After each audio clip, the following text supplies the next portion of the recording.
거듭남은 교회에서만 사용하는 단어는 아닙니다. 연예계나 정치계에서도 종종 이 거듭남이라는 단어를 사용합니다. 어떤 사람에게 이전과 이후가 완전히 달라졌다고 느껴질 만한 변화가 일어났을 때, 또는 그런 변화가 일어났다고 믿게 하고 싶을 때 이 거듭남이라는 단어를 사용합니다.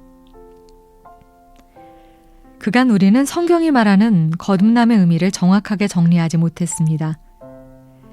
니고데모와 예수님의 대화 속에서 기독교가 말하는 이 거듭남을 정리해 보겠습니다. 바리새인 유대인의 지도자 니고데모가 밤에 예수님에게 찾아왔습니다. 니고데모가 예수님에게 나아온 이유는 예수님에게 특별한 관심을 가지고 있었고 중요한 질문을 하기 위해서였습니다. 예루살렘에는 예수님에게 관심 있는 사람이 많았습니다. 그런데 그 많은 사람과 니고데모는 달랐습니다. 많은 사람, 그들은 그저 구경꾼에 불과했습니다. 예수님에 대한 관심을 가지고 모여서 그분을 구경하고 돌아가는 사람들이었습니다.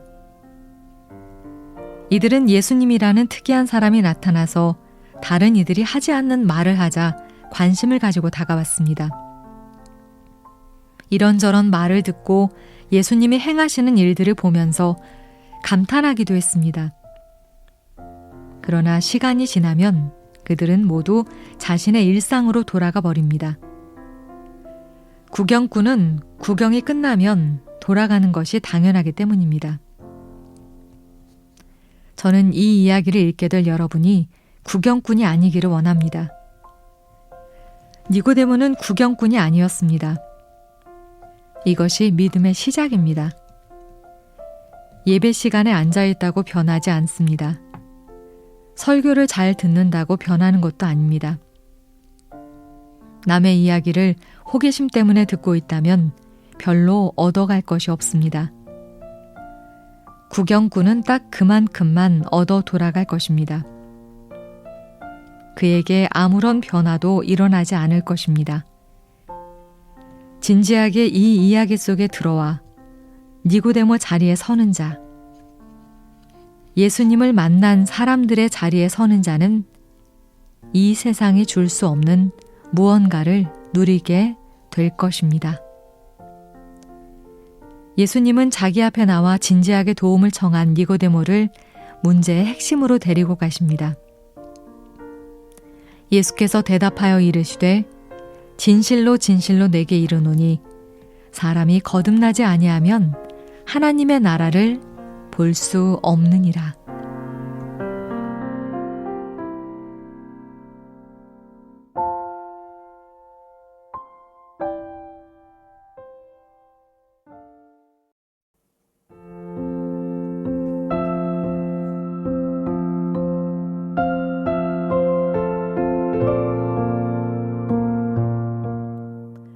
누가복음 5장에는 예수님이 지붕에 구멍을 내어 내린 중풍병자를 치료하신 사건이 나옵니다. 그곳에 이런 표현이 있습니다. 무리 때문에 메고 들어갈 길을 얻지 못한지라. 거동하지 못하는 중풍병자의 친구들은 그 병자를 예수님에게 데려가려 했습니다.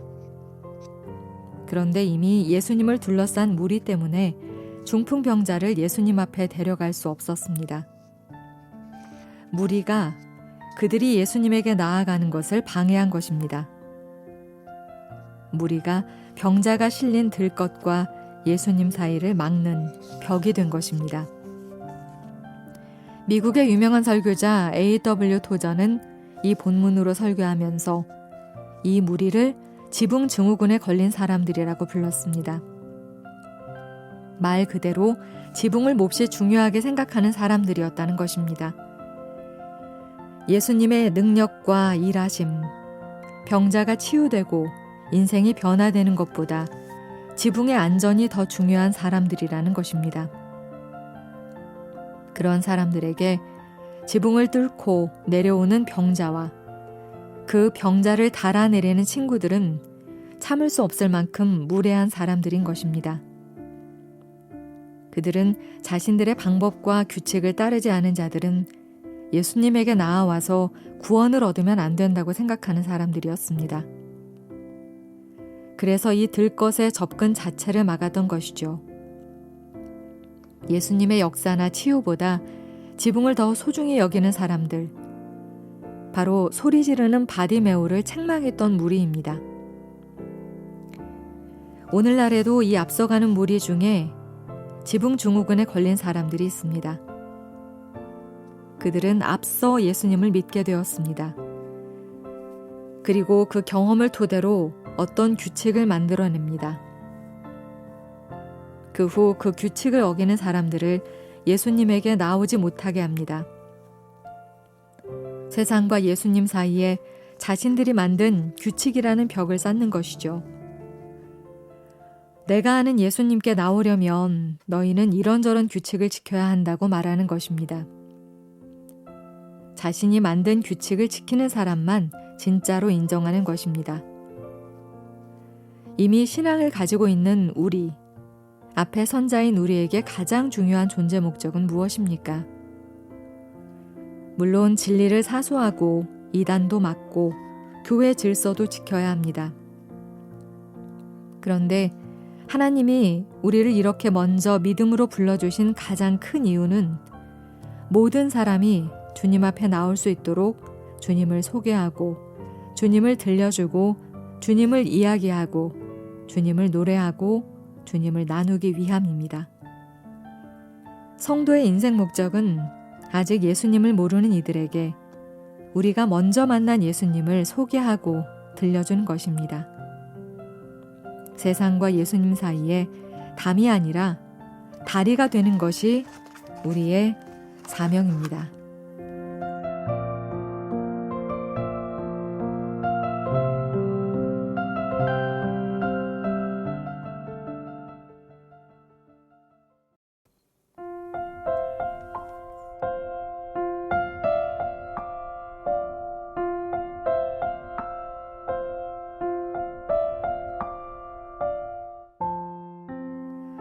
처음에는 대열이 멈춘 걸 몰랐습니다. 앞장서 걸으시던 예수님이 멈춰 서신 것입니다. 그분은 지금 돌아서서 길을 막고 서 계셨습니다. 그때 그분의 입에서 제 심장을 멈추게 할 만큼 무서운 말이 나왔습니다. 누가 내 옷에 손을 대었느냐? 저는 무심결에 뒤를 돌아봤습니다. 설마 저일 거라는 생각은 못했습니다.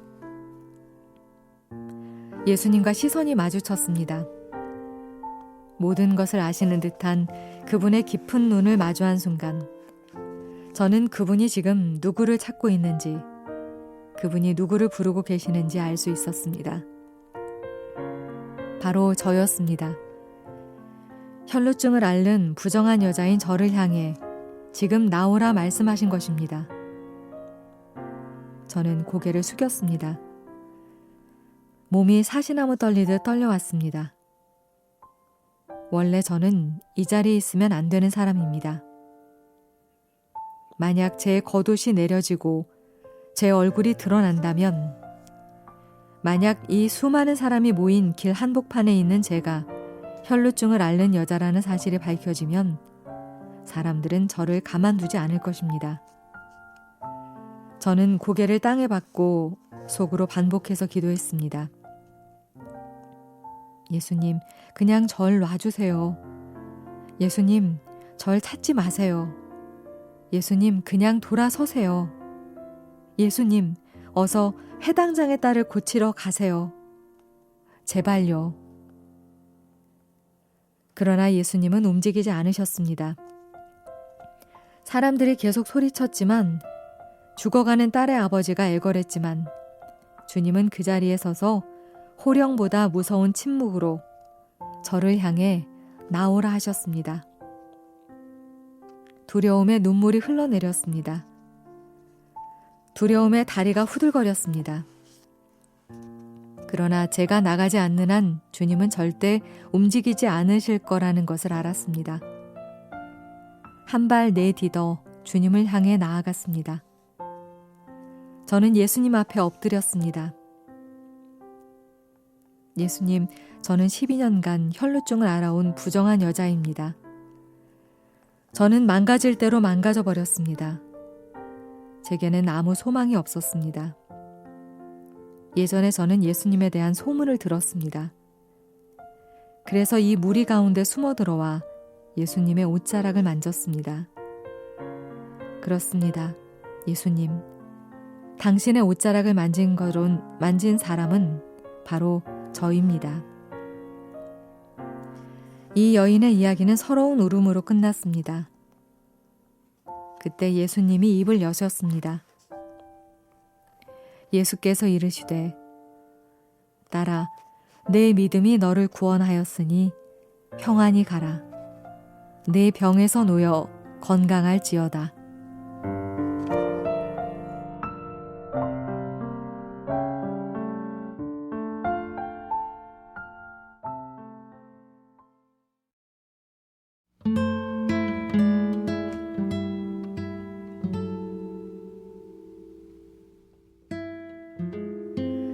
불치병이 기적적으로 치료되는 곳.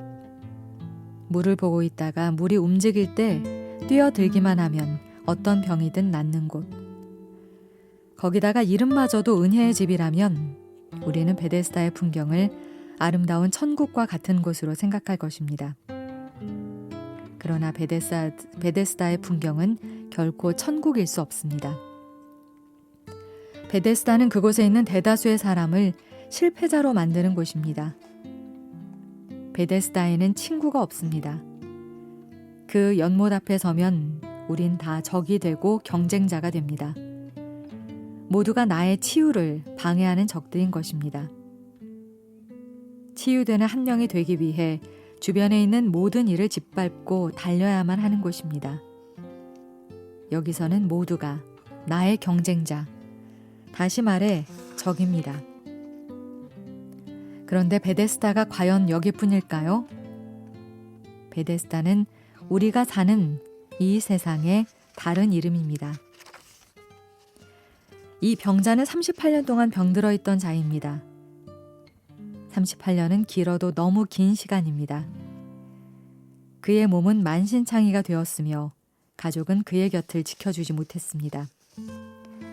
그는 최악의 병자였습니다. 내가 낫고자 하느냐 하는 예수님의 물음에 그의 대답은 예여야 합니다. 그런데 이 꼬일 대로 꼬인 38년 된 병자는 그렇게 대답하지 않습니다. 그는 예수님이 누구인지 모르기 때문입니다. 그가 구하는 것은 이것입니다. 저 물이 움직일 때 나를 물에 던져줄 수 있으신가요? 날 좀 도와주세요. 이것이 이 병자의 수준이었습니다. 예수님에게 자신이 베데스다의 경쟁에서 이길 수 있도록 도와달라고 부탁한 것입니다. 이 병자의 요청은 어쩌면 우리네 기도와 매우 비슷합니다. 세상의 경쟁에서 이길 힘과 능력과 지혜와 인내를 달라고 당신의 도움이 필요하다고 구하는 우리의 기도 말입니다. 세상은 끊임없이 우리를 향해 베데스다의 구호를 외칩니다. 더 빨리, 더 높이, 더 멀리. 그러나 이것은 거짓말입니다. 이것은 소수만 웃고 대부분은 울게 만드는 구호입니다.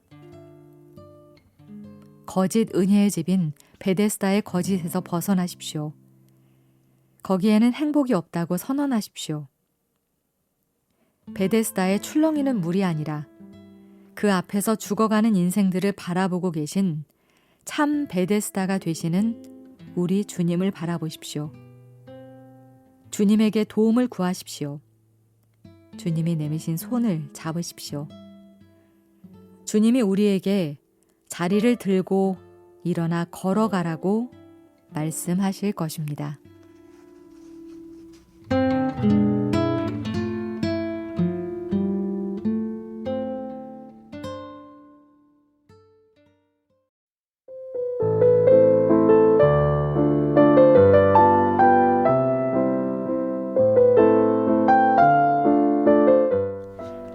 예수님은 조반을 드신 후 베드로를 따로 불러내셨습니다. 그리고는 우리에게 아주 익숙한 말씀, 요한의 아들 시몬아, 내가 이 사람들보다 나를 더 사랑하느냐라고 물어보셨습니다. 그리고 이 질문과 베드로의 대답, 그리고 주님의 명령이 3번 반복됩니다. 신약 성경에서 가장 아름다운 대화 중 하나를 고르라고 하면 아마 많은 분이 이 대화를 생각할 것입니다. 예수님이 베드로를 따로 부르셨습니다. 베드로의 꼬여있는 마음을 정확하게 아셨습니다. 베드로의 마음 가운데 있는 죄책감을 아셨습니다. 그래서 딱 한 사람, 베드로를 회복시키기 위해 이 대화를 시작하신 것입니다. 여러분, 주님이 우리를 대하실 때 늘 무리 중 하나로 대하신다고 생각하셨다면 이건 틀린 생각입니다. 베드로를 12명 중에 1명으로 대우하지 않으셨습니다. 베드로는 그저 베드로입니다. 예수님은 베드로 한 사람의 회복을 위해 베드로 한 사람에게 오셔서 베드로 한 사람과 대화하며 그를 회복시키는 일을 하셨습니다. 우리 주님은 우리를 한 사람 한 사람으로 보고 계십니다. 그분은 우리 이름을 각각 아십니다. 그분은 우리 상태를 아십니다. 또한 우리 주님은 한 사람 한 사람이 어떤지 정확하게 아시고 그들 각각을 향한 회복과 구원의 계획을 가지고 계시는 분입니다. 자신을 향한 질문이 3번 반복되는 것을 알았을 때 베드로는 예수님이 왜 나를 따로 불러 이렇게 질문하고 계시는지 알게 되었습니다. 3번 자신을 부인한 나를 3번 사랑한다고 고백하게 하심으로 내 마음에 있던 예수님에 대한 죄책감에서 해방시키시기 위해 이 대화를 끌어가시는 예수님의 마음을 읽은 것입니다. 나를 따로 불러내셔서 내 이름을 부르면서 오직 나만 알고 있는 내 과거의 부끄러운 기억과 상처를 드러내시며 그것으로부터 나를 자유케 하시려는 우리 주님의 크신 사랑 앞에 선 것입니다. 베드로는 찢겨지는 고통 속에서 이렇게나 아프게 나를 사랑하시는 주님을 바라본 것이죠. 그리고 절대 변하지 않을 고백, 3번째 고백으로 나도 주님을 사랑합니다 라고 말합니다.